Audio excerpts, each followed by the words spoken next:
Радост за любителите на футбола от Стара Загора.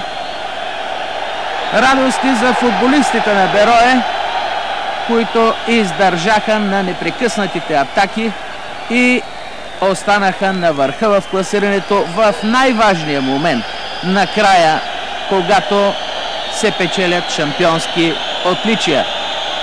Ето ги тези, които извоюваха шампионската титла от Стара Загора. Футболистите от футболен клуб Берое. Безспорен успех и за футболния клуб с председател Димо Тодоров и първи заместник председател Иван Караиванов.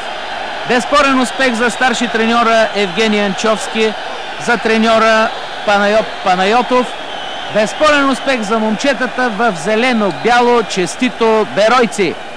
Още веднъж имената на новите шампиони по футбол на България: Ганчев, Илиев, Тенев, Сивриев, Кашеров, Минчев, капитана на отбора, Митев, Бончев, Кашмеров, Динев, Драголов, Стойков, Липенски, Грудев, Мароков, Белчев, Танев, Калайджиев, Ганев.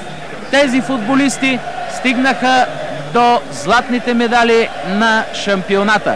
Още веднъж честито, беройци! На второ място в шампионата е отбора на Тракия. На трето място и бронзов медалист отбора на Славия.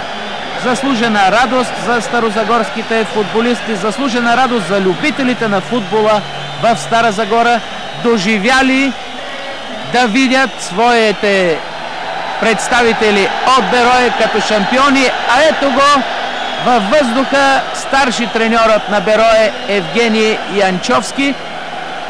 Щастлив за това, че е бил състезател на този отбор, дваж по-щастлив като треньор на отбор шампион. Още веднъж Берое Славия, 1-0 за Берое. Берое златен медалист.